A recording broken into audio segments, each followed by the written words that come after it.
dari Prodi Pendidikan Akuntansi Universitas Negeri Makassar. Dalam video ini, saya akan menjelaskan materi mengenai mengembangkan e-learning yang merupakan tugas dari mata kuliah belajar dan pembelajaran.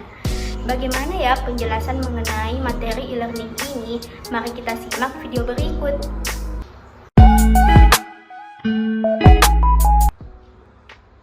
E-learning merupakan suatu jenis belajar mengajar yang memungkinkan tersampaikannya bahan ajar kepada siswa dengan menggunakan media internet, intranet, atau media jaringan komputer lain. Definisi tersebut menurut Harley tahun 2001. Pembelajaran elektronik atau pembelajaran online yang disebut dengan e-learning merupakan pembelajaran formal maupun informal dengan memanfaatkan teknologi, sehingga pelajar dan pengajar melakukan proses pembelajaran menggunakan media elektronik yang dilakukan di dalam jaringan yang bisa diakses di mana saja dan kapan saja. Pembelajaran e-learning memiliki beberapa manfaat.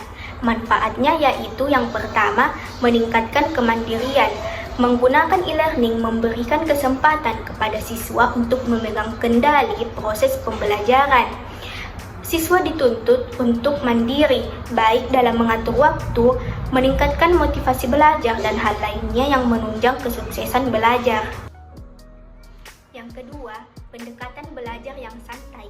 Pendekatan pembelajaran secara daring lebih sesuai untuk para milenial dibandingkan dengan proses pembelajaran yang konservatif. Proses pembelajaran secara daring juga lebih santai dan informal. Yang ketiga yaitu hemat waktu dan biaya. Pembelajaran elektronik membantu siswa dalam menghemat biaya transportasi maupun operasional. Siswa tidak perlu lagi mengeluarkan biaya transportasi untuk menuju ke tempat belajarnya, seperti kampus atau sekolah. Yang keempat, ramah lingkungan. E-learning berkontribusi banyak bagi lingkungan karena tidak ada perjalanan menggunakan kendaraan bermotor ke tempat belajar. Selain itu, pembelajaran elektronik ini tidak mengharuskan siswa untuk menggunakan kertas karena materi pembelajaran disampaikan secara virtual.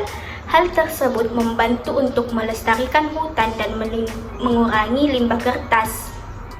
Dan yang terakhir, yaitu yang kelima, pilihan selama pandemi. Karena arahan untuk menjaga jarak atau physical distancing untuk memutus mata rantai COVID-19, pembelajaran e-learning merupakan salah satu alternatif yang bisa digunakan untuk melanjutkan proses belajar mengajar yang dilakukan di rumah. Pembelajaran e-learning juga mempunyai beberapa fungsi, diantaranya adalah yang pertama, suplemen.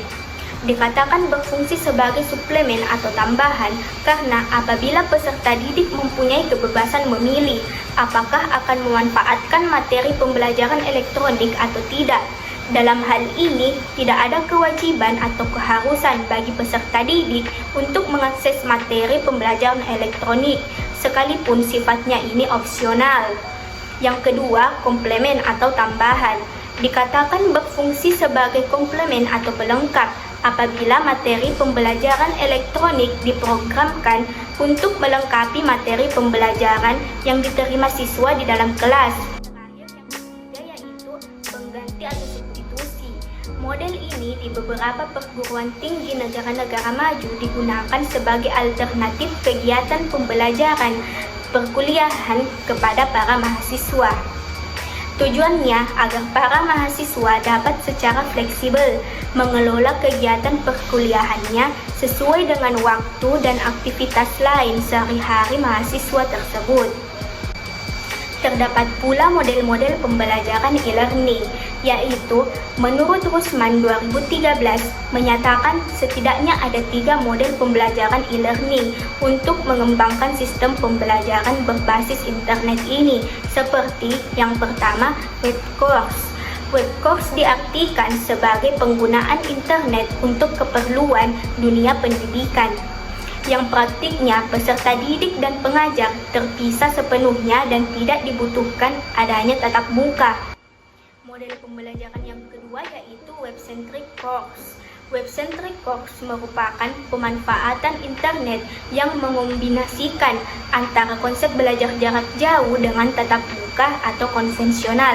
Yang terakhir, model pembelajaran yang ketiga yaitu web-enhanced course merupakan bentuk pemanfaatan penggunaan internet untuk menunjang peningkatan kualitas pembelajaran yang dilaksanakan di dalam kelas. Nah, itulah tadi penjelasan materi mengenai mengembangkan e-learning. Apabila ada kesalahan mohon dimaafkan. Wabillahi taufik wal hidayah. Wassalamualaikum warahmatullahi wabarakatuh.